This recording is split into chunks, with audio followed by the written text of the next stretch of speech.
Ezekiel 18. There are some verses here that people believe support conditional security. I'm going to show you that that's not the case. The last half of the chapter, verses 18 to 32, is all one big thought, but I'm just going to focus on two verses here to show this point. Verse 18, it says, "As for his father, because he cruelly oppressed, spoiled his brother by violence, and did that which is not good among his people." So this guy's into a lot of bad stuff. It says, "Lo, even he shall die in his iniquity."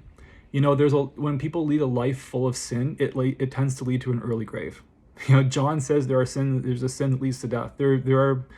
It's not the life you're made for, and it brings a lot of negative consequences, and in some cases an early death.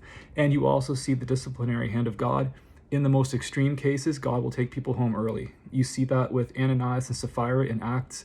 You also see it at the end of 1 Corinthians 11, when some people in the church in Corinth had desecrated communion so badly that some of them, God took them home. You know, there's an expression, some of God's children, he takes them home and crowns them. Some of them, he crowns them and takes them home.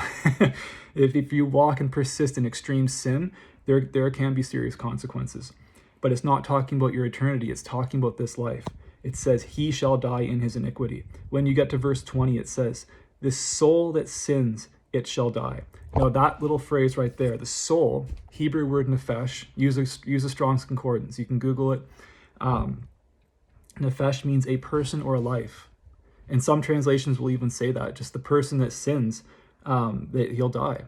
And it says it, the soul that sins, or the person that sins, it shall die. The word it isn't even in the original translation. I personally like the King James, I read from it, but this is a place where I think they've mistranslated it, because the word it isn't even there. So the soul, or the person that sins, they shall die. It's just one of the things that happens when you live a life that's characterized by sin. You end up in an early grave for one reason or another. It's not talking about your eternity. There's no mention of heaven or hell, and nothing that even implies that. It's talking about your life here on earth. It can be cut short by sin. And when you pursue righteousness, you tend to get a longer life with a lot more blessing in it. So I hope this is an encouragement to you guys. I hope this helps to clear up this passage. Thank you for watching. God bless and have a great week.